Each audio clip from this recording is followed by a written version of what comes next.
नमस्कार, DD news के इस विशेष बुलेटिन में आप सभी का स्वागत है। मैं हूं भावना नायर और मेरे साथ है मेरी सहयोगी मनीषा, जो आप तक सांकेतिक भाषा में खबरें प्रस्तुत करेंगी। शुरुआत करते हैं सुबह की सुर्खियों के साथ।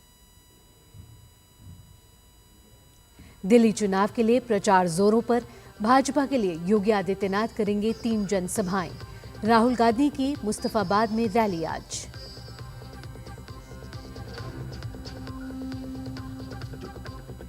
महाराष्ट्र के जलगांव में रेल हादसे में 12 लोगों की मौत। दुर्घटना की रेलवे सुरक्षा आयुक्त करेंगे जांच।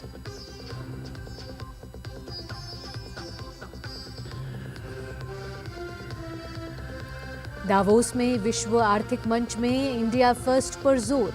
राजनीति भूल एक मंच पर आए सभी भारतीय राजनेता। महाराष्ट्र में भारी निवेश पर हुआ समझौता।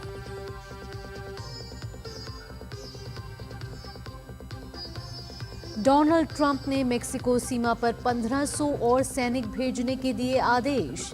अमेरिका में अवैध प्रवेश पर लगेगी रोक।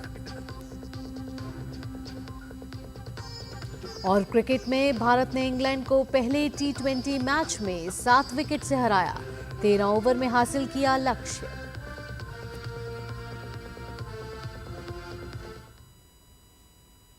दिल्ली विधानसभा चुनाव अपने पूरे चरम पे है और सभी पार्टियों ने चुनाव प्रचार में पूरी ताकत झोंक दी है। दिल्ली चुनाव में बीजेपी धुआंधार प्रचार कर रही है। पार्टी अपने फायर ब्रांड नेताओं को भी मैदान में उतार रही है, जिससे चुनाव की दशा दिशा बदलती नजर आ रही है।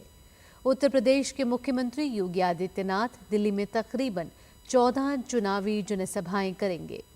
योगी आदित्यनाथ आज 3 जनसभाएं करेंगे और जनता से बीजेपी की तरफ से वोट देने की अपील करेंगे। इसके अलावा बीजेपी के राष्ट्रीय अध्यक्ष जेपी नड्डा भी आज 2 जनसभाएं करेंगे। सबसे पहले वो नजफगढ़ में रैली करेंगे। उसके बाद शकूर बस्ती में बीजेपी प्रत्याशी के समर्थन में चुनावी रैली करेंगे। बात कांग्रेस की करें तो इस बार कांग्रेस दिल्ली की कुर्सी हासिल करने के लिए एड़ी चोटी का जोर आजमाइश लगा रही है। कांग्रेस नेता Sandeep Dikshit door to door अभियान कर रहे हैं। वहीं कांग्रेस नेता राहुल गांधी आज मुस्तफाबाद में रैली करेंगे। हालांकि बुधवार को होने वाली रैली राहुल गांधी की तबीयत खराब होने की वजह से स्थगित हो गई थी। दरअसल आपको बता दें, दिल्ली विधानसभा चुनाव के लिए मतदान अगले महीने की 5 तारीख को होगा, जबकि मतगणना 8 फरवरी को होगी। महाराष्ट्र में जलगांव जिले के पचोरा तालुका में हुई रेल दुर्घटना में 12 लोगों की मौत हो गई है।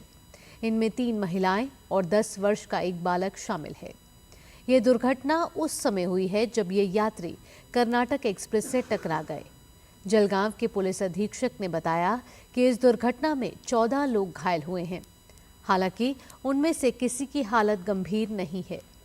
इस दुर्घटना की रेलवे सुरक्षा आयुक्त जांच करेंगे।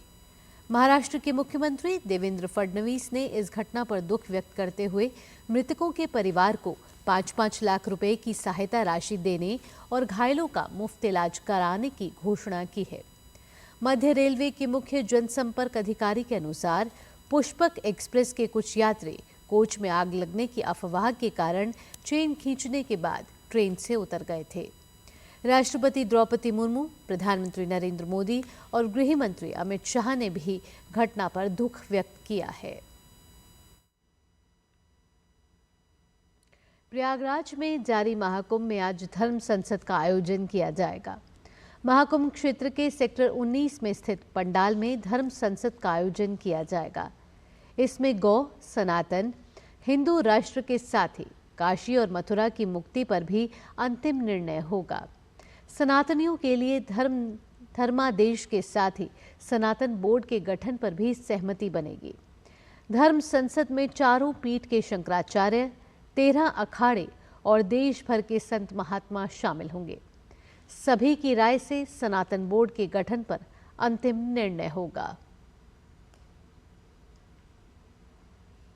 उत्तराखंड में 100 नगर निकायों के लिए आज सुबह 8 बजे से शाम 5 बजे तक कड़ी सुरक्षा व्यवस्था के बीच मतदान होगा।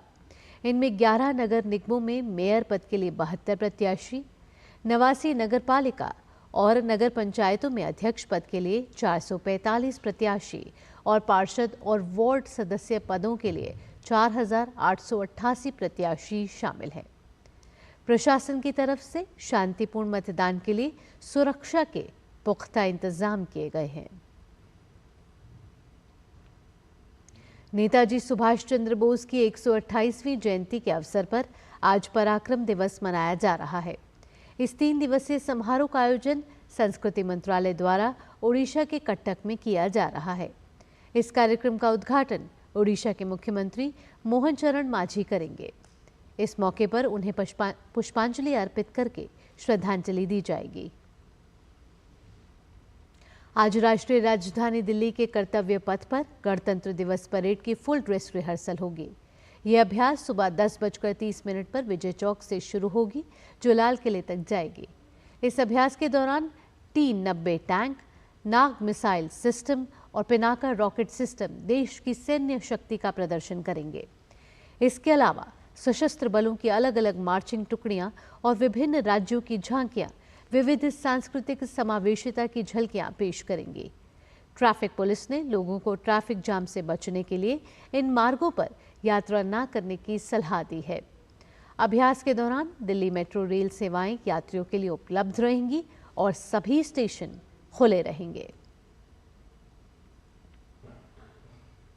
स्विट्जरलैंड के दावोस में आयोजित विश्व आर्थिक मंच की बैठक में भारतीय राजनेताओं ने दलगत राजनीति से ऊपर उठकर इंडिया फर्स्ट का संदेश दिया। इंडिया फर्स्ट का संदेश देने वाले इन नेताओं में केंद्रीय मंत्री अश्विनी वैष्णव के अलावा आंध्र प्रदेश और महाराष्ट्र के मुख्यमंत्री भी शामिल रहे। खास बात यह है कि अलग अलग दलों से ताल्लुक रखने वाले इन राजनेताओं ने भारत के विकास का सवाल सामने आने के बाद दलगत राजनीति को परे रखने का फैसला लिया। निवेश और अन्य संसाधनों की बात सामने आने पर महाराष्ट्र, आंध्र प्रदेश, तमिलनाडु, केरल और बिहार जैसे प्रदेशों से पहुंचे नेताओं ने इंडिया फर्स्ट का संदेश दिया। इस बीच दावोस में महाराष्ट्र सरकार ने 15.70 लाख करोड़ के 54 MOU पर हस्ताक्षर किए, जिससे महाराष्ट्र राज्य में 3 लाख नौकरियों के अवसर पैदा होंगे। डोनाल्ड ट्रंप ने मेक्सिको की सीमा पर 1500 अतिरिक्त सैनिकों को भेजने के आदेश दे दिए हैं। मेक्सिको की सीमा में अवैध प्रवेश रोकने के लिए ट्रंप ने ये आदेश दिए हैं। अतिरिक्त सैनिकों में 500 नौसैनिकों के साथ साथ सेना के हेलीकॉप्टर पायलट और खुफिया विश्लेषक शामिल हैं। मेक्सिको सीमा पर लगभग 2500 अमेरिकी नेशनल गार्ड और रिजर्व बल पहले से ही मौजूद है। वरिष्ठ सैनिक के अनुसार ये सैनिक कानून लागू करने के कार्य में शामिल नहीं होंगे। शुरुआत में उनका इस्तेमाल फिजिकल बैरियर और अन्य सीमा मिशनों के निर्माण के लिए उपयोग किया जाएगा। इंग्लैंड के खिलाफ खेली जा रही 5 मैचों की T20 सीरीज के पहले मैच को भारत ने 7 विकेट से अपने नाम कर लिया। इंग्लैंड से मिले 133 रन के लक्ष्य को भारतीय टीम ने 12 ओवर और 5 गेंद में 3 विकेट खोकर हासिल कर लिया। इस जीत के साथ ही भारत ने सीरीज में 1-0 की बढ़त हासिल कर ली है।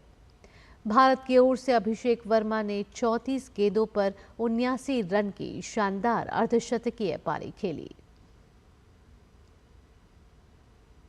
खेलो इंडिया शीतकालीन खेल आज से लद्दाख में शुरू हो रहे हैं। केंद्रीय खेल मंत्री डॉक्टर मनसुख मंडाविया लेह में नवांग डोरजे स्टोबदान स्पोर्ट्स में खेलों का उद्घाटन करेंगे। 594 प्रतिभागियों का पारंपरिक लद्दाखी शैली में स्वागत किया जाएगा। इनमें से 428 एथलीट होंगे।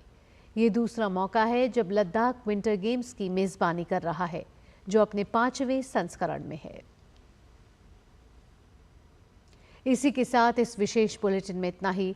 मुझे और मेरी सहयोगी मनीषा के साथ टीम को दीजिए अनुमति। खबरों का सिलसिला यूं ही जारी रहेगा। नमस्कार।